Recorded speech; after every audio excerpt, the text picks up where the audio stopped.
నాణేల ముద్రణలో ఎన్ని మార్పులు వచ్చాయో మీరు ఎప్పుడైనా ఆలోచించారా? ఈ వీడియో లోహపు ముక్క యొక్క విప్లవాత్మక మార్పుల కథ.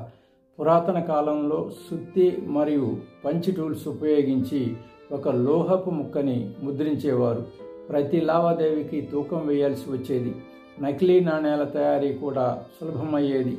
600 BCలో మోడర్న్ టర్కీగా ఉన్న లిడియా రాజ్యంలో తొలి నాణేలు ముద్రించారు. లిడియన్లు లోహాన్ని ముందుగా తూకం వేసి దాని విలువకు హామీ గుర్తుగా దానిపై సింహం చిహ్నంతో సహజంగా దొరికే బంగారం, వెండి కలిసిన ఎలక్ట్రమ్ అనే లోహంపై ముద్రించేవారు. శతాబ్దాలుగా నాణేలు ఇలాగే తయారు చేయబడ్డాయి. కానీ నాణేల కొరత, నకిలీ నాణేలు, తప్పు నాణేలు లాంటి ఇబ్బందులు ఉండేవి. ఆర్థిక వ్యవస్థలు పెరిగేవి కావు. నాణేల తయారీలో గొప్ప ముందడుగు మెకానికల్ స్క్రూ ప్రెస్. ఇది రెనైజాన్స్ కాలంలో వచ్చింది. ఈ యంత్రంతో మొదటిసారిగా నాణేలను క్లియర్ డిజైన్లతో గుండ్రంగా రీడెడ్ అంచుతో తయారు చేసేవారు. రీడెడ్ అంచు చలామణిలో ఉన్న నాణేల అంచులను కట్ చేసి ముక్కలు తీసుకునే క్లిప్పింగ్ అనే నేరాన్ని అరికట్టింది. దీని ద్వారా ఆర్థిక వ్యవస్థలు స్టెబిలైజ్ అయ్యాయి.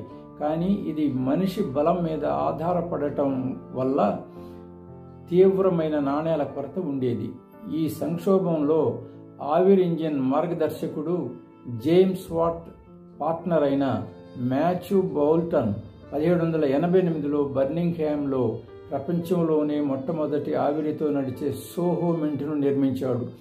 బౌల్టన్ యంత్రం మొత్తం ప్రక్రియను ఆటోమేట్ చేసి ఒక ప్రెస్ నిమిషానికి 100 ఒకే రకమైన నాణేలను ముద్రించేది. ఇది నాణేల కొరతను తీర్చి నకిలీ నాణేలను అరికట్టి ముద్రణను పారిశ్రామికీకరించింది. స్టీమ్ ప్రెస్ ఒక శతాబ్దానికి పైగా పనిచేసింది. కానీ నేటి మింట్ ఒక డిజిటల్ ప్రపంచం. నిమిషానికి 750 నాణేలను ముద్రించి విద్యుత్ మరియు హైడ్రాలిక్ ప్రెస్లకు దారితీసింది.